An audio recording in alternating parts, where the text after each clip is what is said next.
열왕기상 4장 말씀을 가지고 사기의 포도나무라는 제목으로 말씀을 전하겠습니다. 학원 이름 중에 아주 매력적이고 좋은 이름들이 있습니다. 정말 우리 아이들을 거기 좀 보내고 싶다라는 이름이 있는데 그거는 솔로몬입니다. 솔로몬 영재교육. 그러면 우리 애들이 거기 가면 솔로몬처럼 똑똑해질 것 같아요. 솔로몬 암산학원. 그러면 그 솔로몬이라는 이름 자체는 벌써 지혜의 왕이기 때문에 좀 지혜롭다. 아이 이름에도 솔로몬이라고 붙이는 사람은 바로 그런 지혜를 가져서 우리 아이들이 그렇게 자랐으면 좋겠다라는 소망을 가지고 붙입니다.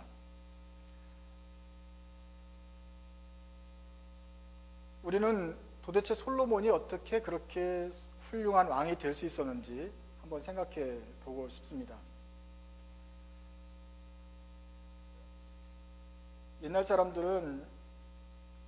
요즘 사람들은 우리가 핸드폰도 하고 컴퓨터도 하기 때문에 옛날 사람들을 아주 우습게 하는 경향이 있습니다. 옛날에는 다들 원시인처럼 생겨가지고 생각도 없이 살았다고 생각하기가 쉽습니다. 진화론의 어떤 나쁜 영향 중에 하나인데, 지금처럼 발전된 사회가 되기 전에는 사람들은 그냥 아메바 수준으로 그냥 먹을 것만 먹고 마시고 돼지처럼 살았다고 생각하는데 과연 그러냐 하는 것입니다. 다윗과 솔로몬이 살던 시대를 우리가 얘기합니다. 다윗이 왕이 된 때가 주전 1010년부터 970년 사이예요. 40년 동안 왕이 있었거든요. 다윗이 BC 1000년경에 왕을 했어요. 다윗이 40년 동안 한 다음에 970년부터 930년까지 솔로몬이 왕을 합니다. 지금 우리 말하는 거는 1000년 전이에요. 예수님도 태어나기 1000년 전, 우리로부터 하면 3000년 전입니다. 한국에는 고조선 있을까 말까 그런 시대예요. 그런데 그 사람들이 과연 어떻게 살았는지 한번 봐야 됩니다. 오늘 1절부터 8절까지 보면 얼마나 그 정부 조직들이 나오지 않습니까? 솔로몬이 왕이고 제사장이 나오고 서기관, 역사기록관, 군사령관, 관리지휘하는 장관, 그 다음에 제사장경, 왕의 자문관이 있고 또 국내 대신과 강제노역 책임자가 있을 뿐만 아니라 12지방을 맡아서 관리하는 그 도지사들이 있단 말입니다. 솔로몬이 왕이 된 다음에 쫙 내각을 편성하고 그 솔로몬 정부를 출범시킵니다. 그런데 이 사람들은 다윗 왕 때부터 이렇게 준비되었던 관리들인가 봐요. 이 사람들하고 같이 솔로몬이 이제 나라를 다스리게 됩니다. 이런 정부 조직이 언제 거라고요? 3000년 전의 것입니다. 3000년 전에 있던 것이다. 셀폰만 없었고요. 컴퓨터만 없었고 인터넷만 없었지 마치 생각하는 것과 고민하는 것들은 우리만큼 다들 생각을 할 수 있었다는 것입니다. 다윗 때는 나라가 블레셋 침입도 받고 막 전쟁도 하고 그랬는데 갑자기 열왕기 상에 와서 보면은 나라가 크게 안정되고 부강해지는 것처럼 보입니다. 솔로몬이 있으면서 정부 조직을 세우고 관리 조직을 만들고 더 부강하게 만들고 인구가 증가하고 국민 생산량이 증가하고 외교가 아주 기틀을 잡습니다. 경제 활동이 활발해집니다. 나라가 국력이 강해집니다. 마치 오늘날의 나라가 선진국을 향해 도약하는 그런 모습처럼 보입니다. 오늘 그래서 우리 솔로몬이 먼저 지혜에 대해서 얘기하기 전에 솔로몬이 어떻게 이런 강한 나라를 만들었는가를 먼저 말씀드리려고 합니다. 솔로몬이 잘 다스리면서 이렇게 인구도 늘어나고 국력이 증가하는 그 이유, 그 나라를, 이스라엘 나라를 강한 나라로 만들 수 있었던 세 가지 성공 원인. 첫째로는 그 안정된 관리들이 있었습니다. 어떻게 하면 이렇게 훌륭한 사람들을 적재적소에 배치할 수 있었는가? 솔로몬이 똑똑했기 때문이죠. 지혜를 받았기 때문이죠. 그런데 이 지혜가 어디서 온지를 우리가 알고 있습니다. 바로 3장에서 솔로몬이 왕이 되고 난 다음에 1000마리 양을 1000번제를 하나님께 드리죠. 그날 밤 꿈에 하나님이 나타났습니다. 솔로몬아, 너 참 잘했다. 내가 너에게 소원을 들어주는데 뭘 원하느냐? 솔로몬이 말합니다.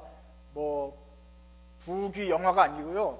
우리 백성들이 많고 저는 지금 초보 임금이라서 잘 모릅니다. 그러니 백성들을 잘 재판할 수 있는 지혜를 주십시오. 그러자 하나님 이것을 대단히 기뻐하시고 지혜뿐만 아니라 부귀 영화를 같이 주겠다 말씀하시고 꿈에서 깼어요. 꿈이었지만 어쨌거나 그 때가 솔로몬이 하나님 지혜를 받았다 이렇게 우리가 생각하는데 그 지혜가 하나님으로부터 온 지혜가 있었습니다. 그래서 솔로몬이 그 지혜를 가지고 믿음이 충실하고 믿음직한 사람들 그리고 나라를 잘 다스릴 내각들을 선별해서 갖추고 그리고 나라를 다스리니까 나라가 기틀위에 단단하게 서게 됩니다. 사람들이 그런 나라에 몰려들지요. 몰려들고 또 국가가 제대로 돌아가니까 먹고 살게 풍부하죠. 먹고 살만하니까 더 사람들은 몰려들고 행정이 제대로 갖춰지게 된다. 나라가 안정되게 되고 나서 이 이스라엘은 이제 중개무역에 나서게 됩니다. 솔로몬이 나라가 성공한 것은 바로 두 번째 원인은 바로 중개무역이었습니다. 21절 보면 솔로몬이 유프라테스 강서부터 동쪽으로는 유프라테스 강, 그 다음에 블레셋 영토를 지나서 서쪽으로는 이집트 국경에 이르기까지 모든 왕국을 다스렸다.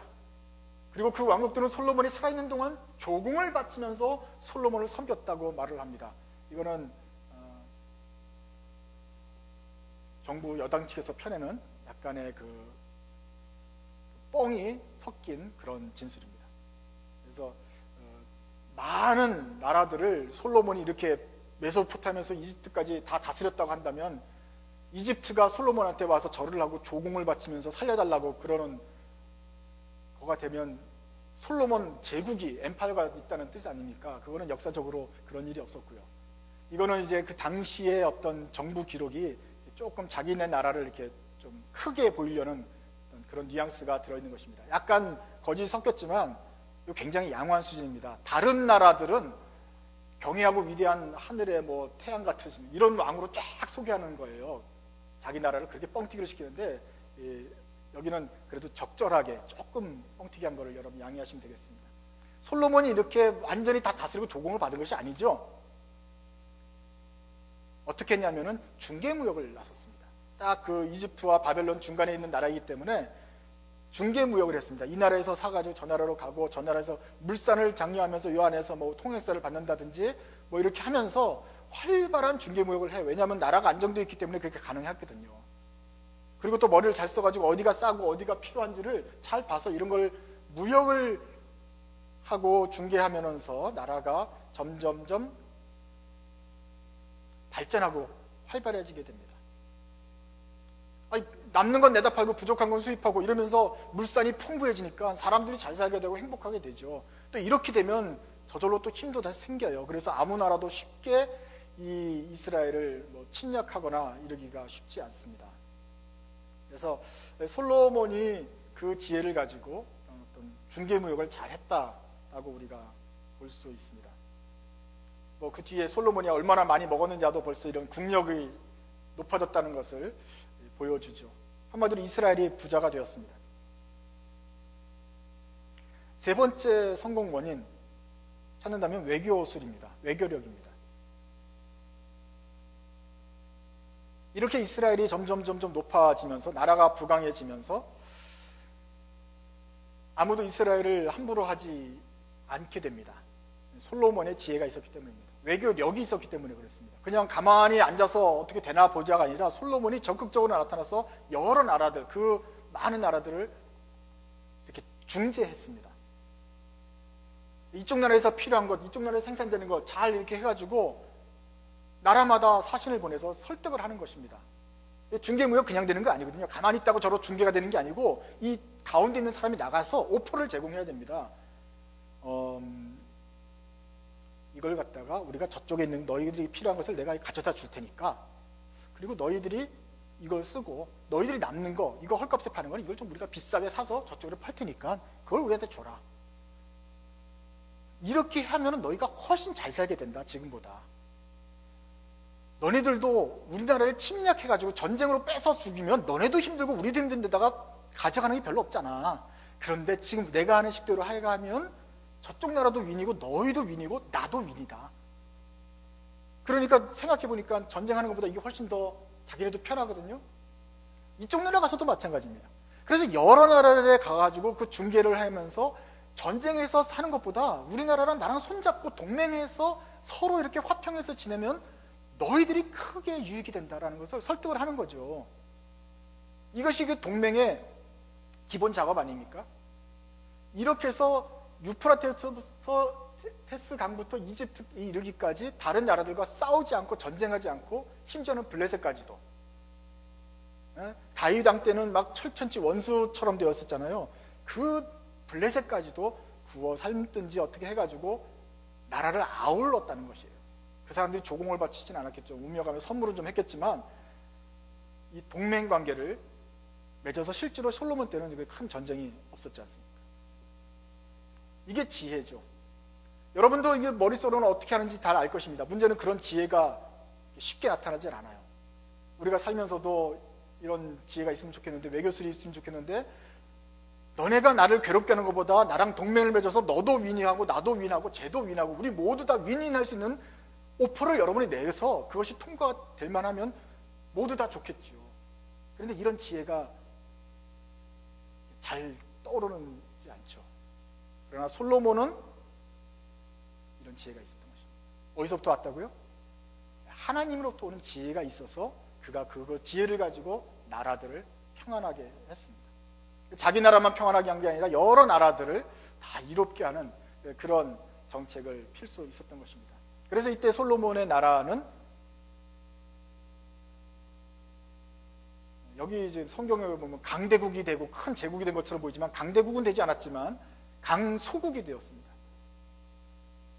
작은 나라지만 큰 역할을 해서 국제 정체 정세를 이렇게 좌지우지할 수 있는 그런 강소국, 작지만 큰 역할을 하는 나라가 되었다. 그것은 바로 솔로몬의 외교술 지혜 덕분이었다.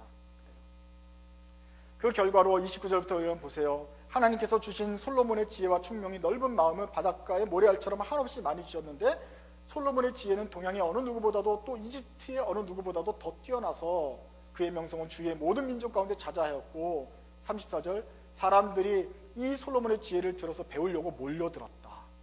나라들마다 솔로몬에게 학생들을 보내가지고 좀 배워오도록, 그 좀 지혜를 좀 배워오도록 그렇게 할 정도로 솔로몬이 그 여러 나라들 가운데 핵심 브레인 역할을 할 수 있었다. 그래서 하나님께서 주신 지혜가 많은 열매들을 맺으면서 솔로몬이 작은 나라의 왕이지만 큰 역할을 할 수 있는 그런 계기가 되었다 말할 수 있습니다. 그런데 오늘 우리는 저는 이 솔로몬의 지혜가 과연 누구를 위한 지혜인지 한번 우리가 집중해 보기를 원합니다. 솔로몬이 3장에서 하나님께 지혜를 구할 때, 내가 부와 기와 명예를 구하는 것이 아니고 백성을 잘 다스리는 지혜를 주십시오 하는 그 지혜가 도대체 누구를 위한 지혜였는지를 우리가 좀 보려고 하는 것입니다. 솔로몬이 이렇게 많은 제국들 가운데 똑똑하다는 왕이 되어서 막 명성이 얻고 있는데, 그 명성이 도대체 누구를 위한 것인가? 이 명성과 지혜의 수혜자가 누구냐 생각해 보자는 것입니다. 이웃 나라들과 동맹을 맺었고, 그 동맹을 맺고 사람들과 평화를 하고 중개무역을 하고 나라를 번성케 하는 그 혜택이 누구에게 돌아가느냐? 여기 보니까 솔로몬의 인기가 하늘을 찌릅니다. 솔로몬의 명성이 많은 열국들에 퍼집니다. 솔로몬이 결과적으로 똑똑한 왕으로 우리에게까지 각인이 될 정도로 똑똑한 왕이 되어서 솔로몬의 개인의 인기도 높아졌습니다. 그런데 이것은 부수적인 결과 아닙니까? 솔로몬이 지혜를 발휘해서 그 발휘의 직접적인 수혜 대상자가 누구였느냐, 그 지혜를 통해서 잘 먹고 잘 살게 된 사람이 누구였느냐 하는 것입니다. 백성들이죠. 솔로몬이 왕이 되면서 백성들을 다스릴 재판할 수 있는 지혜에 달라는 것은 그저 판사가 되어가지고 법조문을 적용하는 그런 판사가 재판하는 지혜가 아니고, 온 국민 잘 다스릴 수 있는 왕으로서의 외교, 경제, 정치, 사회, 행정 모든 그런 나라를 다스릴 수 있는 지혜를 구한 것인데, 솔로몬이 똑똑해서 나라를 잘 다스리면 잘 다스릴수록 누가 잘 살게 되느냐? 백성들이 잘 살게 되는 것이었어요. 그래서 20절에 보면 백성들이 먹고 마시는 것에 모자람이 없다. 의식에 부족함이 없어요. 그래 잘 지내니까 사람들이 더 많이 몰려들죠. 다른 나라보다 여기 나라 오는 게 많거든요. 이민도 올 거고 여행도 올 거고. 그래서 이 사람들의 인구가 늘어납니다. 인구가 늘어나면 못 살아야 되는데 훨씬 더 잘 먹고 잘 살게 되는 물살이 풍부하니까 사람들이 늘어도 밥이 부족하지 않고 모두 다 잘 먹고 잘 살게 되는 아주 풍부한 이스라엘이 만들어졌습니다. 이때 사는 사람들은 참 먹고 살만 했을 것입니다. 뭐 솔로몬처럼 뭐 부귀영화를 다 쌓아놓지는 않더라도 집에서 먹고 사는데 부족함이 없었다고 기록하지 않습니까? 더 중요한 게 뭔지 아십니까? 전쟁이 없었습니다.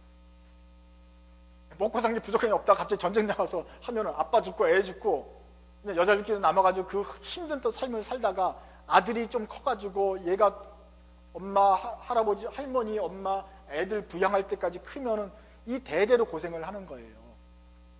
전쟁 나면 모든 것이 정지 상태로 돌아갑니다. 그런데 이때 전쟁이 없었어요. 솔로몬이 여러 나라들과 동맹하고 그 나라들 사이에서 침략을 받을 만한 어떤 그런 위치가 아니었기 때문에 이 나라 사람들은, 남자들은 군대 갈 염려 없이 그렇게 평화롭게 살았다. 있잖아요. 그래서 저는 이 사람들이 누렸던 그 태평성대, 이것을 한마디로 표현하는 것이 바로 25절이라고 생각합니다. 한번 보시죠. 중간에 있습니다. 4장 25절 우리 같이 한번 읽으시죠. 그래서 시작.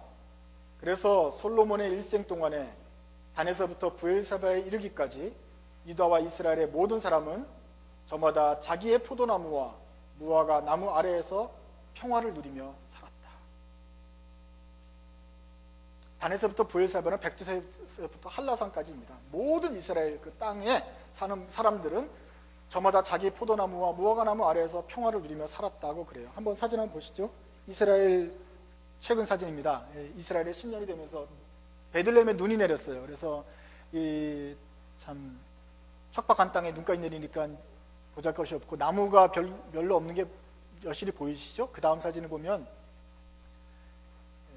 큰 나무가 저 정도입니다. 웬만하면 다 돌밭이고요. 그 다음에 거기 나오는 두 가지 나무 중에 저기 성경에 거론된 나무가 바로 포도나무입니다. 저기 돌담을 뭐냐면 거기에 기본적인 밭에 있는 돌이에요. 그래서 제주처럼 긁어 모아서 돌담을 만들고 지탱하도록 이제 포도나무를 심은 것입니다. 포도나무는 아름드리 나무는 아니에요.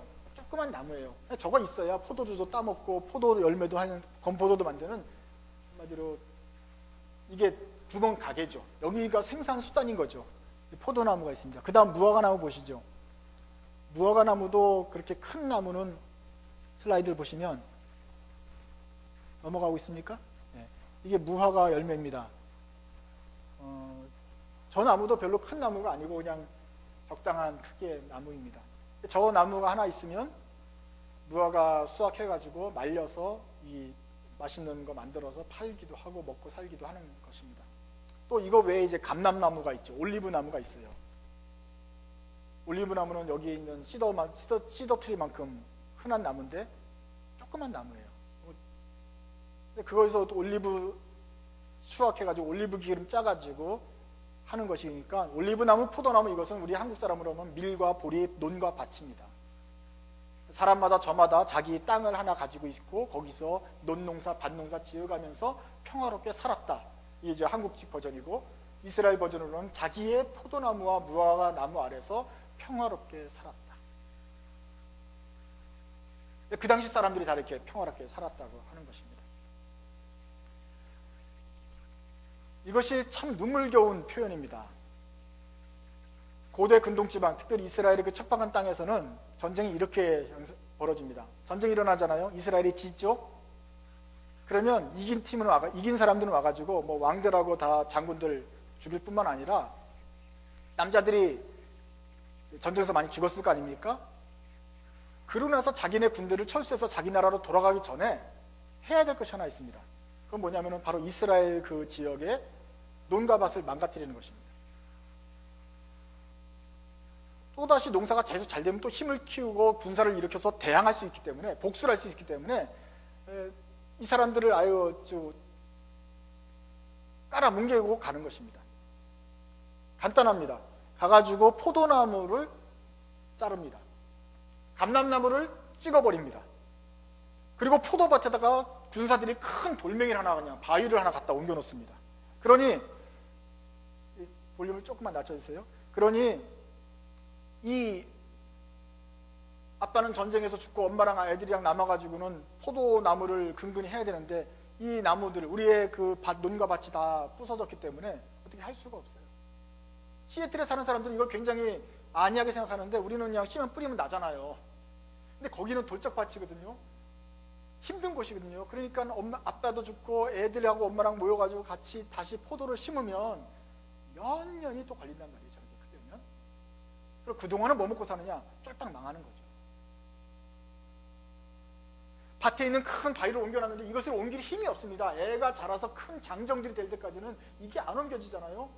무화과나무를 심고 감나무를 심으면 몇십 년 동안은 이스라엘은 아무 소리도 못하고 반란도 못 일으키고 복수도 할 수가 없는 형편이 되어버립니다. 그러니까 참 한 세대가 그런 힘든 생활을 겪게 되지요. 그래서 그것을 알기 때문에 그 포도나무, 감람나무를 다 찍어버리고 가는 것입니다. 그래서 지금 이스라엘이 지금 나무가 별로 많이 없는지 모르겠지만 하도 전쟁을 겪어가지고, 그래서 이스라엘은 전쟁이 없는 게 참 중요한 거죠. 전쟁이 있으면 사람도 죽을 뿐만 아니라 모든 농경수단과 농사 짓는 나무들이 없어지기 때문에 전쟁이 안 일어나야 되는데, 솔로몬 때 모든 사람이 저마다 자기의 포도나무와 무화과가 온전한 상태에서 그 아래에서 평화를 누리면서 살았다. 이제 우리가 나무가 하나가 되고 두 개가 되고 나무가 점점 늘어나고 좀 애들을 뭐 대학도 보낼 그런 돈도 많이 모아놓고 집도 고치고 좀 떵떵거리면 좀 기반을 잡으며 살 정도가 되었다라고 백성들이 고백하는 것입니다. 이게 얼마나 큰 행복입니까?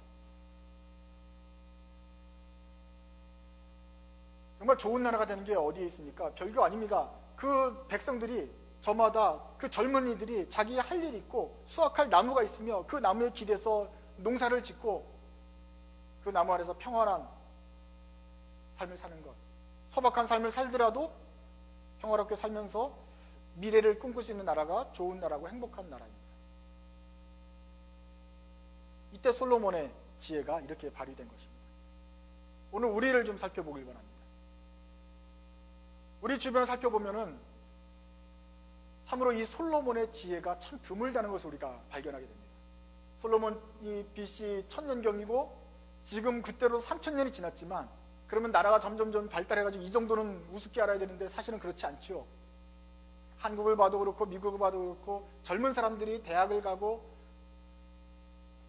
졸업을 하고 나오면 자기가 평안히 앉아서 먹고 살만한 포도나무와 무화과나무가 없어요. 다시 말하면 우리말로 하면 치킨집이고 구멍가게고 자기가 어디론가 들어갈 만한 어떤 직장이 있는 거예요. 그 직장에 들어가서 평안하게 살면서 자기의 능력을 개발해서 그거 가지고 가족도 부양하고 이렇게 살면 좋겠는데, 요즘은 설년 실업이다 뭐라 해가지고 다들 잡이 없잖아요. 나무가 없는 것입니다. 나무가 남아나지 않았어요. 어떻게 된 일인지. 그 다음에 취직을 했다고 칩시다.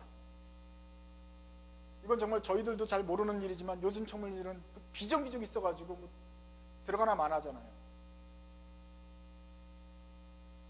이 사람들은 취직을 했다고 취직이 아닌 거예요. 그냥 포도나무와 무화과나무를 잠깐 있다가 언제든지 잘릴 수 있는 그런 것이니까 이 사람들에게는 평화가 없습니다. 뭐 미국은 뭐 대단합니까? 미국도 지금 마찬가지예요. 다행히 시애틀과 샌프란시스코나 뭐 뉴욕 쪽은 이과들은 진로가 좀 있는 것 같아요. 그러나 문과들은 예체능계가 포함해서 문과들은 갈 데가 없습니다. 이게 지금 우리의 현실입니다. 그래서 평화롭지 않고 젊은이들이 자기 나무 아래서 그 아래서 소산을 할 만한 어떤 환경이 조성되어 있지 않다 이 말입니다. 요르단, 뭐 이스라엘, 필리핀 가봐도 젊은이들이 빈둥빈둥거리기. 게을러서 그런 게 아니에요. 일자리가 없어서 놉니다. 이게 지금 3000년 전에 솔로몬 시대보다 우리가 훨씬 지금 어려운 시절에 살고 있다라고 볼 수 있는 것입니다. 3,000년 전에는 솔로몬이 하나님의 지혜를 가지고 백성들을 어떻게든 잘 다스려가지고 백성들이 편안하게 살 수 있었다. 그러니까 우리가 솔로몬의 지혜에 대해서 다시 한번 좀 생각을 해봐야 된다 말입니다. 솔로몬 영재교육, 어떤 특별 회사가 아니라 그런 회사들이 다 있는 거죠. 솔로몬 영재교육, 솔로몬 학습법 해가지고 우리가 바라는 것은 모세의 지혜, 용맹과 솔로몬의 지혜 합쳐가지고 큰 인물이 되길 바라고 그러는데, 과연 그 솔로몬의 지혜가 암산을 잘하고 주산을 잘해가지고 똑똑해가지고 자기 밥벌이 잘하는 그런 정도의 지혜를 말하는 것이었느냐? 하나님께서 야, 너 진짜 똑똑하다, 진짜 착하다, 그런 지혜를 내가 주마라고 기쁘게 했던 것은 솔로몬 네가 IQ가 높아지고 너가 정말 돈 많이 잘 벌라고 그런 지혜를 주신 것이냐 하는 거죠. 그래서 기뻐하셨다는 것이죠. 솔로몬이 하나님께서 그 지혜를 주시면 제가 백성들을 잘 섬겨보겠습니다. 백성들을 정말 3,000년 전에 미국이나 한국도 지금 막 청정실에 비치면 우리 이스라엘을 정말 부강하고 행복한 나라로 만들어주겠습니다 하면서 그 지혜를 사용했잖아요. 그거 사용하려고 구하니까 하나님이 기쁘시다 하는 거예요. 하나님 무슨 이기적인 하나님이 아니니까 그런 큰 뜻을 보시고 하나님이 지혜를 풍성하게 쏘아주셨고, 그 결과 오늘 4장에서 그 지혜가 발현된 결과를 우리가 보고 있는 것입니다.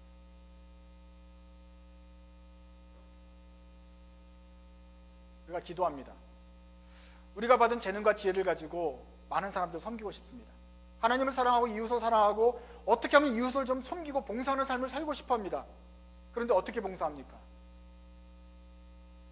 우리의 재능과 지혜와 경험과 경륜을 가지고 우리가 가진 지식을 가지고 사람들을 섬기는 가장 큰 일은 물론 전도입니다.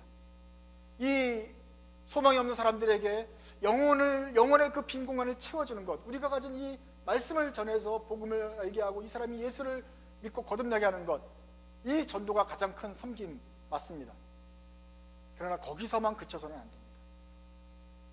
왜냐하면 사람은 영으로만 사는 것이 아니라 영과 육과 모든 관계와 경제적인 활동과 그 필요들이 다 있는 것이 우리 인간이기 때문에, 너는 어차피 지옥 갈 사람이니까 가장 중요한 것이 다 더도 말고 덜도 말고 일단은 예수 믿고 구원받는 거야. 그거 맞다니까요. 근데 거기서 그쳐서는 안 된다는 것입니다. 우리가 보통 특히 복음적인 교회들, 복음주의적으로 신앙생활하는 크리스찬들이 딱 거기서 사고가 멈출 때가 많단 말이죠.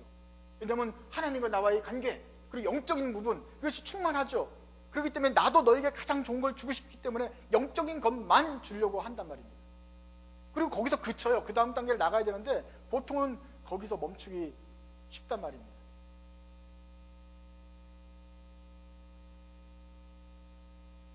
야, 너 이제 예수 믿었으니까 됐네. 그러니까 집도 없고 절도 없고 배고파도 야 그래도 성경이 뭐라 그랬어? 기뻐하는 거냐, 기뻐하는 거. 이렇게 말하면 그건 잔인한 것입니다. 우리 목표 다시 한번 좀 구체적으로 좀 더 현실 가능하게 만들어야겠죠. 이웃을 섬기고 싶습니다. 나의 재능과 하나님께서 나에게 주신 달란트와 지혜를 통해서 이웃을 섬기고 싶은데, 많이 섬기고 싶습니다. 그런데 예수 믿고 복음 전해서 그 사람이 구원받게 하는 것, 거기뿐만 아니라 그 다음까지 나가서 이 사람이 전인적으로 행복하고 그 자기의 포도나무 아래서 평화를 누리며 살 수 있도록 까지 돕는 것이 우리가 확장되어야 되지 않느냐 하는 이 말입니다. 아직까지 감이 안 오신 분들이 있어요. 이웃을 돕는 것은 가장 중요한 것은 예수 믿고 구원받는 거다, 전도하는 거다, 나가서 선교하자. 다 너무 강렬하게 입힌 나머지 제가 지금 말씀하는 게 어떤 것인지, 그것은 제일 좋은 건 이거고, 그 다음 거는 그 다음에 뭐 그 사람이 집안이 좀 부유해지고 직장을 제대로 잡는 거는 굉장히 하위로 생각하는, 아직 개념이 안 될 수가 있단 말입니다. 그래서 여러분한테 좀 도움을 좀 드리고 싶습니다. 생각하는데 여러분의 자녀를 생각해 보세요. 가장 가까운 이웃이 우리 아들, 딸입니다. 그러면 그 아들, 딸에 대한 여러분의 기대가 무엇입니까? 내가 하는 이 세상을 살면서 가장 깨달은 가장 큰 지혜는 예수 믿고 천국 가는 거야. 아들아, 예수 믿고 천국 가라. 예수 그리스도를 믿는 그리스도인 신앙이 되어라. 이게 중요하죠. 그것만이면 됩니까? 여러분이 기대하는 것은 예수 믿고 천국 가는 우리 아들이 하나님 나라의 자녀가 되는 것만이 유일한 오로지 여러분의 소망입니까? 그러면 그게 바람직한 것입니까?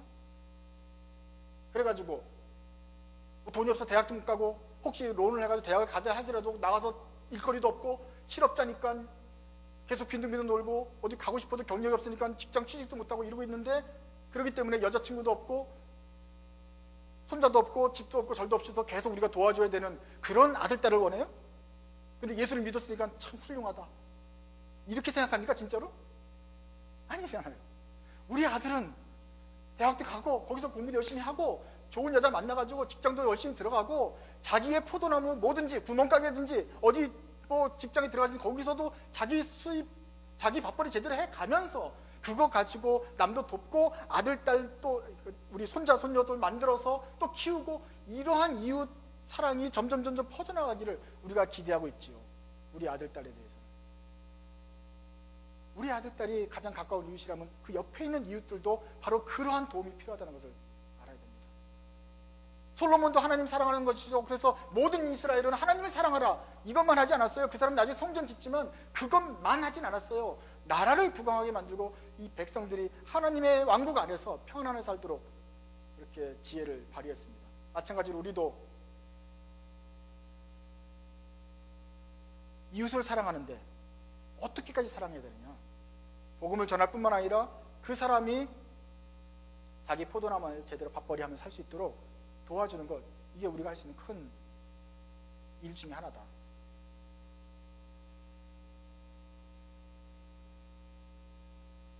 모르겠어요. 우리가 무슨 뭐 우리 회사 사장님을 어떻게 도울 수 있습니까? 그 사람은 우리보다 훨씬 더 포도나무도 많으니까 거기가 아니고요. 우리가 정말 도움이 필요한 것, 지금까지 가지고 있는 우리의 경력과 지식과 지혜를 총동원해서 그래도 좀 도움이 필요한 사람들이 많이 있단 말이에요. 누구냐면은 신입사원들, 혹은 아직도 취직을 못해가지고 모르고 방황하고 있는 사람들, 그런 사람들 우리 눈으로 보면 굉장히 쉬워서 야, 이거 조금만 하면 이거 되겠는데? 이렇게 격려만 해주고 조금 가이드만 해주면 탁탁 제자를 참을 수 있는 사람들이 어떤 멘토가 없어서 세월을 많이 시행착오를 겪고 있어요. 그런 사람들에 가가지고 우리가 한 명이라도 붙잡아서 그 사람이 자기의 포도나무 아래에서 평안하게 수확을 먹으면서 살 수 있도록 우리가 돕는다고 한다면, 이것이야말로 구체적이고 현실적인 이웃사랑의 방법 아니겠습니까? 그러고 나서야 그 사람들이 예수를 믿어도 제대로 믿을 수 있겠다 하는 것입니다.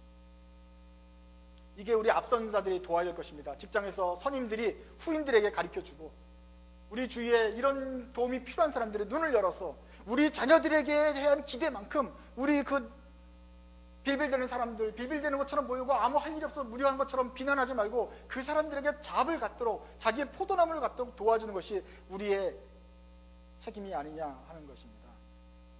하나님께서 우리를 이만큼 오게 하셨습니다. 그래서 지식도 생겼죠. 20대보다는 생각할 수 없는 경험도 가졌죠. 관록도 있고 요리도 좀 잘하게 되었죠. 애 키우는 법도 좀 이제 달관하는 어떤 전문가가 되었죠.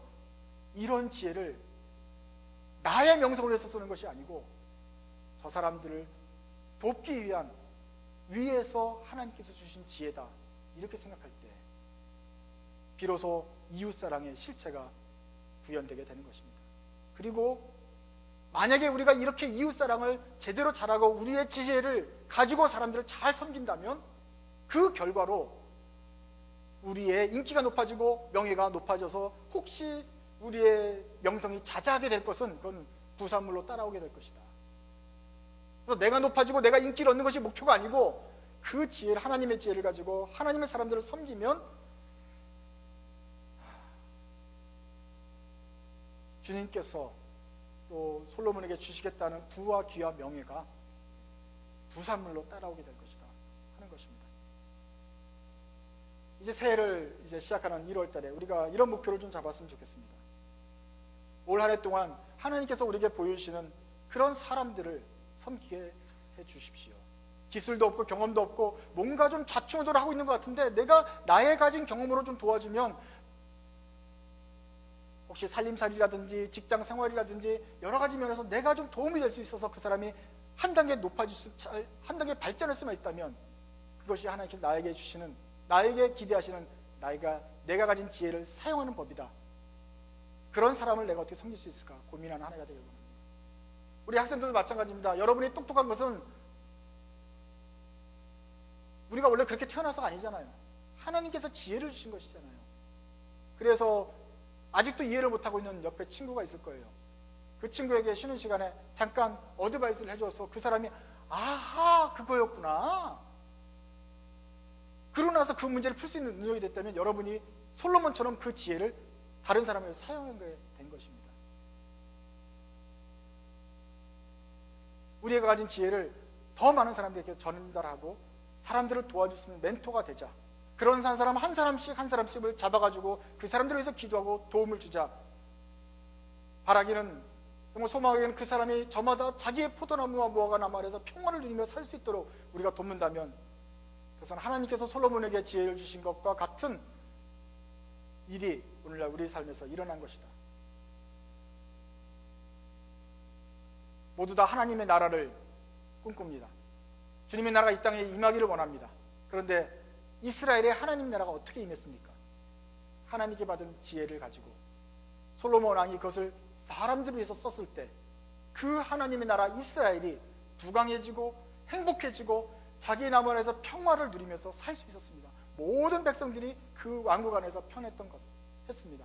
오늘날 우리가 사는 하나님 나라도 이렇게 바뀌어갈 줄로 믿습니다. 우리가 하나님께 주신 지혜를 가지고 사람들을 섬긴다면 오늘 우리가 속한 이 나라에서도 하나님 나라가 점점 더 구현될 것입니다. 이것이 올해 우리가 가지는 소망과 계획의 일부가 되기를 원합니다. 같이 기도하겠습니다.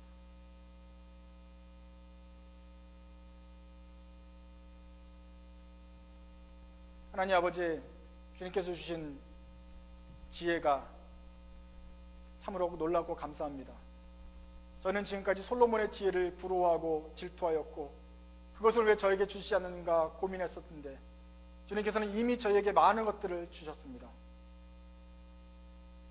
주님, 이제는 이 받은 것들을 가지고 어떻게 다른 사람들을 섬겨야 될지 저에게 알려주셔서 고맙습니다. 저희가 섬길 대상을 보여주시옵소서. 저희가 가진 이 작은 것이라도 또 다른 사람의 눈에는 굉장히 중요하고 필요한 것인 줄 압니다. 이것이 어떤 사람에게 전달되어야 될지 저희의 눈을 밝혀주시고 그 사람들을 만나거든 아낌없이 주는 저희가 되게 주옵소서.